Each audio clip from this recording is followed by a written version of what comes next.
Hey, what's up you guys? Josh here with the GoKaioken channel. And today I'm just going to do a quick video showing my entire RC collection as it is today. So I've been in this hobby for about a year and a half now. Started off with the mini Revo and moved on from there. But let me just go through each one kind of one at a time, give a couple thoughts on each of them, and then talk about which one is my favorite and potentially which RC car I may want to get next. All right, so first up is this mini E-Revo. So this was my first RC car. It's what got me into the hobby after my dad had bought a couple of them for himself. But this one has been really, really fun. It's the one that I jumped through the Ring of Fire video. I've actually done a lot of upgrades to this one. You've got the blue with the red and then the green body. Everything on here has been upgraded except for the electronics. Of course, I don't really touch or mess with that stuff, but the A-arms are RPM. We've got upgrading steering links in the front, or toe links. Toe links back here upgraded as well. And I did have to do a little bit of work on this. Had to replace the front and rear differentials and fix the gears in those. Put thicker weight shock on there. Still springs up pretty fast. I should do a little bit of work with that, but really I don't jump these. Even with all these other RC cars that I've got, this is still a lot of fun because it's so small and it's so fast. I did go ahead and buy two 2S LiPo batteries that do fit in here. They're made by Traxxas. And then I had to buy the old style parallel connector. You can't connect the two LiPos in series with this ESC. It just won't handle it. And then the newer parallel connector is only for the nickel batteries because of the way that they put a little tab inside of the battery connector so that you don't accidentally connect a LiPo battery to their series connector. I think they do that to prevent that. So I bought the old parallel connector that will still work with these. That way, one, I get a little bit more power than just running a single nickel battery, but I'll get much longer run time. So that'll be a lot of fun. I highly recommend this mini E-Revo. Again, this is the VXL version. So let's move on to the next one. All right, so we got to back up a little bit for this one to get this giant X-Maxx into frame. But believe it or not, this was actually my second RC car. So I went from the mini E-Revo all the way up to basically the best electric RC car that Traxxas offers as far as sheer size and fun. And I'll say that this one is by far, out of the ones that I have so far, the most fun, but the most that I've worked on. And not because it breaks easily, but because there's so many upgradable parts that makes the hobby, that upgrading your parts is part of what makes the hobby so much fun. Here recently, maybe if you guys have watched a couple of my videos, you'll know this started as an all blue I almost said all blue Mustang, all blue X-Maxx. And I just recently converted everything over to the black and red. So let's go ahead and just do an overview of what I've done so far. So some of my past videos, you guys might see the Pro lines. Ultimately, my opinion on that is the Pro lines are way too heavy, and I do like how big they are, but they're way too heavy for the differentials to be able to handle that extra weight, the extra power needed to spin them up. Just not what I liked. They had too much grip as well. I kind of liked the fact that these tires kind of slide around even on pavement whenever you give it full throttle. So if that's what you're looking for, I think the stock tires are just fine with that. So like I mentioned, for the upgrade, we changed over these, we changed over the shocks, changed the body. We've got the roll cage on. I definitely recommend that. That definitely saves saves the body from getting so damaged. It's going to take the body off.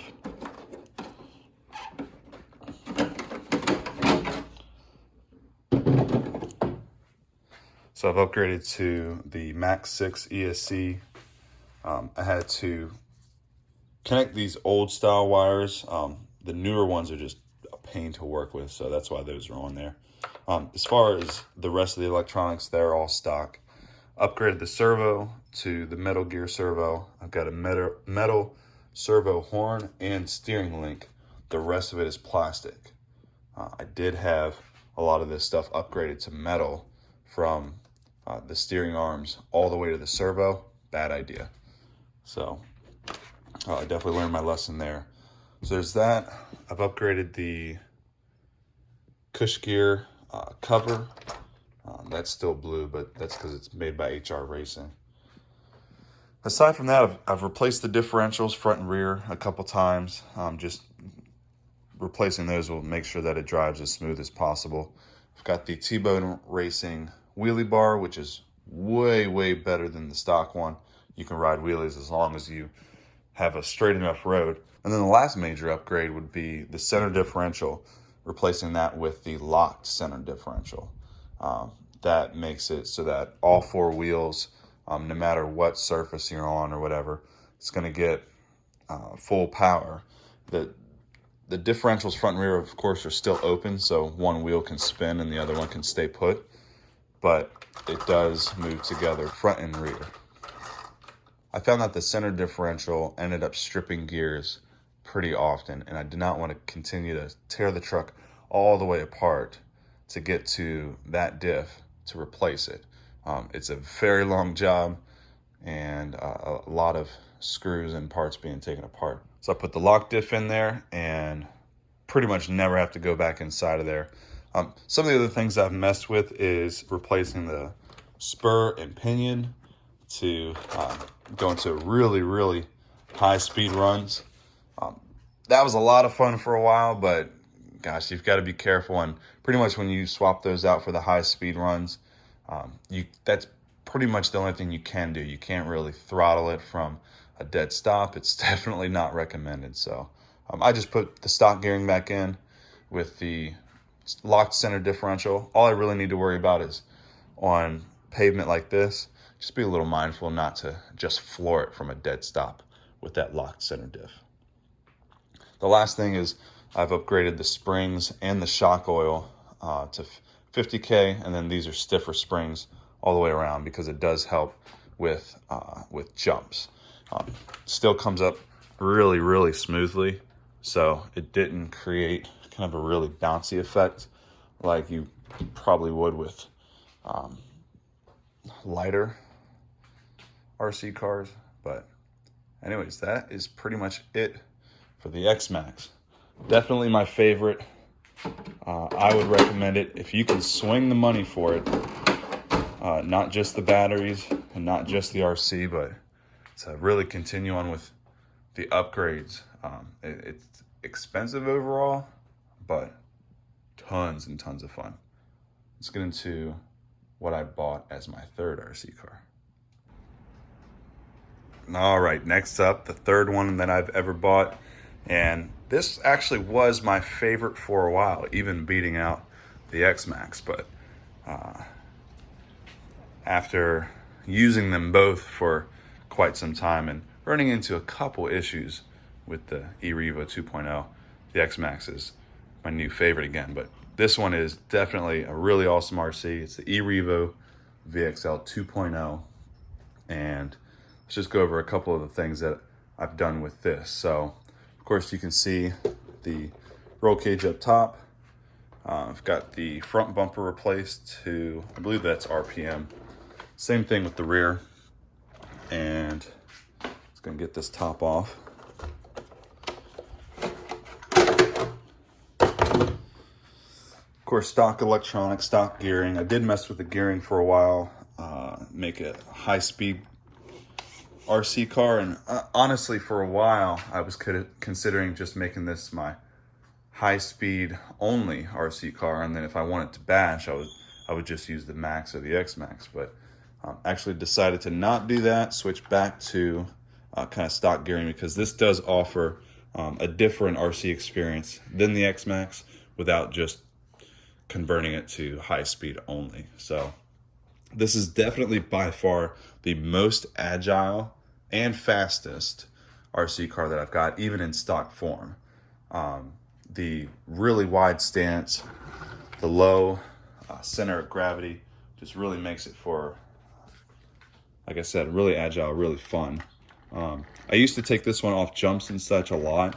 That's why I've got these limiting straps here and a couple upgrades for the rear. But the jumping, pretty much just left to the X-Maxx. I haven't really even jumped the Max that much yet. But for this one, actually, I still have stock arms. Really, the only upgrades was shock oil and springs for the front and rear. Got the rear brace, and actually I only got the rear brace so that I can put the limiting straps on. And then what those do is whenever you do jump the RC car or whatever, they make sure that the wheels don't drop down too far. These are really notorious for stripping out either the rod ends that connect to the A-arms or the shock ends or rod ends up here. I haven't had the rod ends or the shock ends come out from up here, but definitely quite a few of the bottom ones. But there's that one. Other than that, I haven't really done too much with it. I've got both sets of batteries, so I've got two cells to make this a 4-cell RC car that will last a long time. I've got two 3-cells or 3S that make it really, really fast. Like I said, even in stock form, I think it's faster than both the Max and the X-Maxx. So a lot of fun, really agile, really fast. Like that one a lot. All right, so for the fourth one that I've bought, got the TRX-4 Sport. So this is the cheaper of the two, the 1-speed, doesn't have the dual speed or the locking and unlocking differentials. Everything's 1-speed and everything is locked. It's exactly what I wanted in a crawler, especially one that, you know, I'm not real big on the whole crawling thing, and even still, I bought this one, still haven't done a whole lot of crawling with it. I figured I would do that kind of in the colder months when I couldn't really run them too much. But even in winter so far, haven't really ran this other than to test it out in the snow, which, if you guys saw that video, I didn't do too great. I was gonna get the tracks that you can buy the TRX-4 Sport with the tracks already on it, or you can buy the tracks separately. But those are $199, and I'm not sure right now if I want to get that and spend that money on those. But I want to see how my dad has the tracks, and I want to see how his does in the snow. And if it's seems like it's a lot of fun, then maybe I'll pick up a set myself. But otherwise, I think I'll just stick with what I've got here. But no upgrades whatsoever to this one. The only thing is I bought this and it was just the truck body by itself. It didn't have the bed rack or anything like that. Put that on there, and that was the only thing. So I like it. I just don't use it that much. Not really too many places around here where I can do rock crawling, but maybe we'll get some kind of setup here at home. We'll build something. And now my fifth RC car that I bought. This one has not been used that much. It's been used enough to really get an idea of kind of what I like about it, what I don't like about it. It's pretty much all stock except for the wheelie bar and the roll cage. But here soon, I'm gonna be getting the WideMax kit in the mail. Actually, should come today, but I want to make sure I wait until I get all of the recommended parts for the WideMax kit to do a full upgrade, and I'll do a whole video on that. But so far, this one, it's a lot of fun, but I don't like how easy it is to roll over, which is why I'm getting the WideMax kit. That should really, really help make it a really durable, fun RC car. it's going to make it, with the WideMax kit, very, very similar to the E-Revo, except without the 6S capability. But as it is, with the single 4S battery, it's smaller, it's lighter, it's actually more durable than the E-Revo. I think that it has the potential to be even more fun overall than the X-Maxx. The reason that I don't like the E-Revo as much is those rod ends, like I mentioned in a previous clip. Those really pop out pretty often, but the Maxx was built with durability as the main focus, I guess you can say, from Traxxas. So it doesn't have those rod ends. It's got a completely different design, a design that mimics the X-Maxx overall. So what I found with, gosh, even a lot of the crashes and flips and jumps that I've done so far, this thing truly is really durable. Let me get this body off. All right, so everything here is stock, and my intention is to definitely keep it that way, unless, you know, absolutely necessary to maybe upgrade the servo. But as far as the gearing and all that, it is plenty fast the way it is. 4S is very fast, and if I want longer runtime and, you know, it doesn't need to be so fast, I've got a 3S battery that fits as well. Like I said, the WideMax kit is going to extend these wheels out on all four sides. It's also going to adjust the shocks. I've got a thicker shock oil that I'm going to put in these. Hopefully get rid of that noise, as well as see how quickly this rebounds back up. Hopefully the thicker oil will help kind of slow that down and dampen it a little bit better. But the way that this has been built is, again, same kind of architecture as the X-Maxx, but all of the plastics are all connected together in a way where whenever it slaps down on the ground, that shock is dissipated throughout the entire body just because of the way that it's built. And so far, it's been extremely durable. And you can see under here just how beefy these arms are, you know, relative to its size. In addition to the WideMax kit, which by itself would extend this out, this plastic axle would just end up being extended out as well. I'm actually replacing those with metal axles, just like the X-Maxx here. You guys can see that right there. It also replaces the differential cups with the metal as well instead of the plastic. So like I said, definitely look forward to that video. That'll make this even more durable and more capable. But it's small. It's actually really heavy for its size, but like I said, it's pretty much the best of both worlds when it comes to the X-Maxx and the E-Revo, especially after getting the wide body kit. So this one didn't come with the lights, but I definitely had to get those and install them. They're really cool. Whenever you hit the brakes, of course the brake lights come on, and then as you're going in reverse, the reverse lights turn on as well. Overall, I think I've been kind of babying this one because I want to keep it nice, but once I get it to convert it over to the WideMax, I'll probably run this pretty often. All right, and so that is my entire collection right now. As you guys can see, I've got the one post kind of full, and I've got the other one with just one, so definitely have room for more. I think my next one is going to be a speed-focused RC car. I'm thinking about getting the Bandit VXL and turning that into a drag car. What do you guys think? It's probably going to be the plan. Let me just show a couple other things. So I've got a couple rigid toolboxes down below. And this here is actually how I transport all of my remotes and my batteries. I'll show you guys that.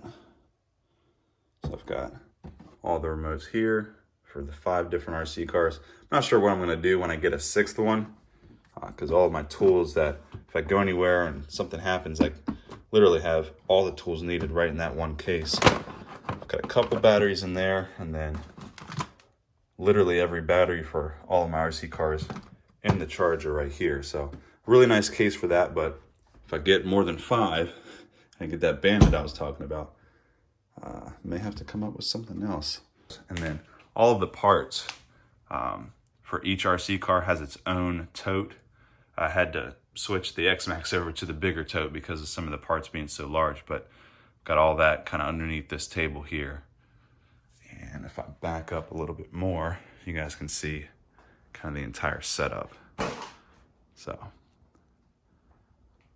pretty cool, pretty cool. Anyways, if you guys enjoyed this video, let me know by leaving a like and subscribe if you want to see more content like this. I'm happy to go over any questions or comments that you have, make specific videos like this one as requested in a comment on another video. So happy to do that and enjoy this hobby with you guys. Anyways, take care. I'll see you in the next one.